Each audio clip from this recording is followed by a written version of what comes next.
soir, on revient sur les grandes étapes franchies par le royaume face à la pandémie de la Covid-19. Après des mois d'inquiétude, les décisions du roi Mohammed VI étaient déterminantes pour répondre à la crise. Le souverain a tracé la voie du Maroc pour la période post-Covid. Pour en parler, nous avons le plaisir d'avoir avec nous en direct Abdellatif Komat, doyen de la faculté des sciences juridiques, économiques et sociales à l'université Hassan II de Casablanca. Bonsoir Abdellatif Komat. Bonsoir et merci pour l'invitation. Merci à vous d'être présent. En pleine crise du Covid, tout en se souciant de la gestion de cette crise sur le plan sanitaire, économique et social, le roi Mohammed VI continue sur l'élan de lancement des réformes structurelles pour consolider le Maroc dans sa posture de pays émergent. Pourriez-vous nous rappeler les principales réformes structurelles lancées par le souverain durant ces 2 dernières années ? Effectivement, comme vous l'avez souligné, Sa Majesté, tout en suivant personnellement l'évolution de la crise sanitaire avec ses ramifications sociales et économiques, il a toujours projeté le Maroc, il continue à projeter le Maroc pour le post-Covid à travers un certain nombre de réformes structurelles qui s'inscrivent dans le moyen et long terme. Bien évidemment, les réformes sont nombreuses. On peut citer celle relative à la généralisation de la couverture sociale, qui est une révolution sur le plan social parce qu'il s'agit, à l'horizon 2025, de couvrir les différentes facettes de la couverture sociale à travers, bien évidemment, la couverture médicale, mais également la généralisation de la retraite, également l'indemnité pour la perte d'emploi et puis les indemnités familiales. Tout cela ferait en sorte que 22 millions de personnes supplémentaires seront couvertes par justement cette généralisation. On peut également citer la réforme de la fiscalité. Donc, on se souvient des décisions, en fait, des assises de la fiscalité qui se sont tenues au mois de mai 2019. Et il fallait s'attendre à une loi cadre, justement, pour formaliser ces décisions. Sa Majesté a veillé personnellement à ce que cette loi cadre soit mise en œuvre, qui a été adoptée par le Conseil de ministres présidé par Sa Majesté.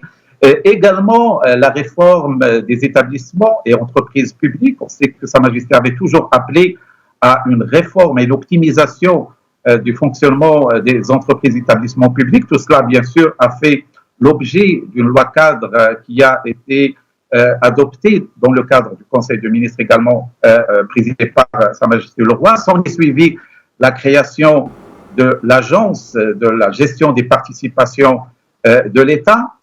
Également, on se souvient de l'idée ou de l'initiative de Sa Majesté de créer un fonds d'investissement stratégique qui, au-delà en fait, des décisions de gestion sociale et économique à court terme, inscrit la réforme de l'économie marocaine sur le moyen et long terme en appelant à une restructuration économique, à une restructuration du secteur industriel, développement du secteur agricole, la continuité de développement de l'infrastructure. Donc, tout cela s'inscrit dans des réformes structurelles. Et bien évidemment, en parallèle, on continue à opérationnaliser un certain nombre de réformes, notamment à travers l'INDH, qui continue dans sa 3e phase, qui a démarré en 2018, à travers la création des cités des métiers de compétences, qui est également une réforme de la formation professionnelle supervisée et initiée par Sa Majesté. Et bien évidemment, le projet phare que nous avons connu il y a quelques mois, c'est justement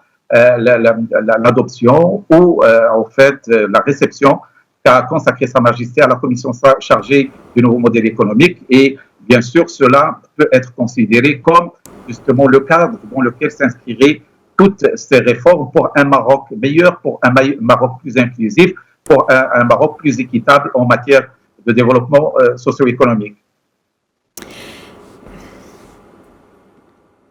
Et quelle serait à votre avis la portée de ces réformes dans la mise en œuvre du modèle de développement de notre pays ?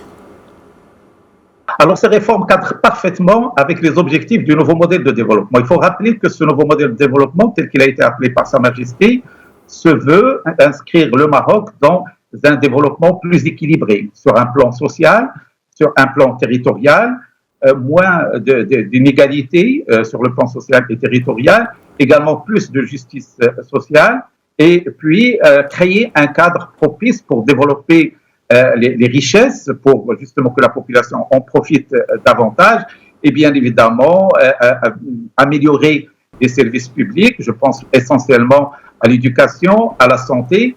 Alors, toutes ces dimensions sont prises en compte par ces réformes. Ils visent également à intégrer le secteur informel dans le secteur formel. Je pense notamment à la couverture sociale, à la réforme fiscale, qui ont cet objectif d'intégrer le secteur informel dans le formel. Bien évidemment, le fonds d'investissement, il a comme vocation de stimuler l'investissement stratégique, de restructurer l'économie et de créer plus d'emplois. Donc, tout cela cadre parfaitement avec les objectifs du nouveau modèle de développement qui se veut plus équitable, plus équilibré et qui se veut également, je dirais, instaurant plus d'équité territoriale et créant un cadre favorable pour les initiatives privées, pour la création d'emplois, pour l'entrepreneuriat. Et toutes ces réformes cadrent parfaitement avec ces objectifs, que ce soit dans leur dimension sociale ou dans leur dimension économique. Très bien. Et donc, parlons maintenant des régions du sud marocain qui ont de leur côté connu la poursuite de projets structurants. Pourriez-vous nous présenter les projets phares lancés dans ce sens ? Alors, il faut rappeler que les régions du Sud constituent un modèle en matière de régionalisation avancée et un modèle en matière de plan de développement. Il faut rappeler que les régions du Sud, sous la conduite de Sa Majesté, depuis son discours du mois de novembre 2015, bénéficient d'un plan de développement sur 5 ans qui s'étale de 2016 à 2021. Aujourd'hui, nous sommes pratiquement vers la fin de ce plan de développement qui a vu pratiquement l'essentiel de ces objectifs réalisés. Et je pense bien évidemment à des projets structurants sur le plan de l'infrastructure, notamment l'infrastructure aujourd'hui, les réseaux routiers qui se sont développés à travers la route qui lie le Tiznit à Dakhla pour plus de 1100 km, à travers les barrages, à travers les dessalements de l'eau, à travers le projet phare qui aujourd'hui est en phase de mise en œuvre, qui est le port de Dakhla, avec cet investissement de 10 milliards de dirhams et tout ce qui tourne autour du port de Dakhla comme zone industrielle, comme zone logistique. Donc, ce sont des projets d'infrastructure qui aujourd'hui permettent aux régions du Sud de drainer des investissements et d'être reliés par toutes les voies, qu'elles soient terrestres, aériennes ou portuaires, d'une part au reste du Maroc, au nord du Maroc, mais également à d'autres régions, notamment l'Afrique, l'Amérique, parce que Sa Majesté veut que les régions du sud du Maroc aient une position géostratégique et soient un pont de développement des relations économiques entre le Maroc dans sa globalité avec les régions, les différentes régions, notamment en fait le prolongement du Maroc qui est l'Afrique. Alors au-delà de cet aspect infrastructurel, les régions ont connu un essor sur plusieurs autres domaines, notamment la valorisation des matières premières, le développement du secteur agricole, la création d'emplois, à travers un plan ambitieux de création d'emplois.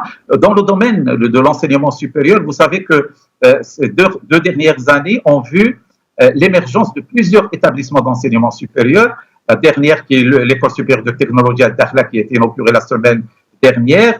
Il y a la polydisciplinaire à Smara. Il y a la faculté de médecine qui est à l'étape finale dans la ville de l'Aïoun. Et puis, il y a également dans le domaine de la santé et qui est en relation avec le domaine de l'enseignement supérieur, le CHU, le centre hospitalier universitaire, qui est là également à l'étape finale, qui est un projet phare de la région. Donc, tous ces projets, ce sont des projets structurants qui permettent aux régions du sud du Maroc, bien évidemment, de se développer dans un cadre harmonieux par rapport à leurs particularités, leurs potentialités locales, mais surtout dans la perspective d'être un pont d'ouverture du Maroc sur l'Afrique. Et on se souvient bien évidemment également de l'aspect diplomatique, des consulats, de la présence américaine à travers des noyaux d'investissement. Donc tout cela, on peut les considérer comme des projets structurants pour les régions du sud marocain. Merci à vous, Abdellatif Komat, pour toutes ces précisions. Je vous rappelle que on était avec le doyen de la faculté des sciences juridiques, économiques et sociales à l'université Hassan II de Casablanca.